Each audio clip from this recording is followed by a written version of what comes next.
Pagājušo sezonu pabeidza pasaules čempionātu. Minūte un 30, sekunde un 31, ja pārsvaru. Nu, cik ir viegli saņemties pēc tam un atkal lietas sviedrus treniņos un mēģināt kļūt vēl labākiem?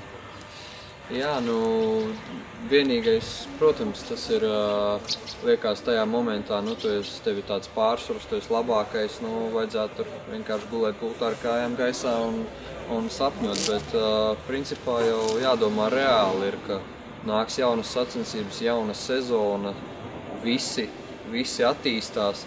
Katrs, kurš varbūt tajā momentā bija cerējis kaut ko no sevis vairāk sagaidīt, grib iekost tam, kas ir priekšā, un visi strādā ar pilnu atdevi. Un es tā lielos vilcienos vairāk vai mazāk zinu, kā strādā citas nācijas, un principā cenšamies darīt ne mazāk kā pārējie, pat varbūt kādu brīdi vairāk, jo tā doma mums ir tāda, ka nekad nedrīkst apstāties, lai kā arī ietu, vai rezultāti labi, slikti vai kā savādāk. Vienkārši ir jāmēģina attīstīties, ir jāmēģina taisīt gan, teiksim, jaunu tehniku, gan fiziski jāmēģina sev pilnveidot, jo tādā veidā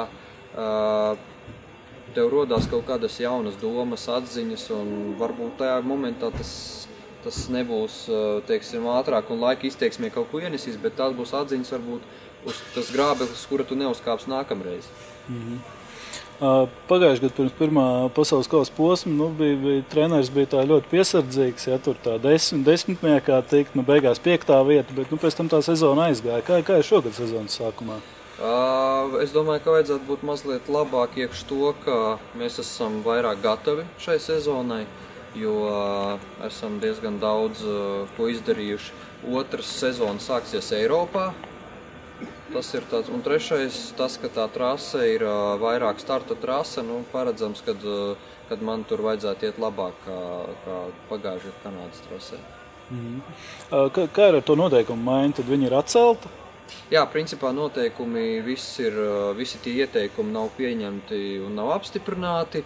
Tad mēs varam palikt pie esošās kamanu sistēmas un turpināt braukt. Bet es saprotu, ka jūs jau tā kā bijāt jau gatavojušies. Jā, mēs bijām gatavojuši, mēs bijām jau sagatavojuši atkāpšanās ceļu, atmugurģējuši un īstenībā diezgan veiksmīgi. Un tas arī bija viens no iemesliem, tas spēlē kā arguments, lūk, ar tādu kamanu, kādu jūs šobrīd tā kā mēģināt aizliegt un ar kādu it kā jūs mūs aicinat braukt, tāpat varbūt ir ātrāk, varbūt tas varbūt manipulējot, bet ka nekādas starpības nav, un tad beigās varbūt mēs to arī pavērsām kā pierādījumu.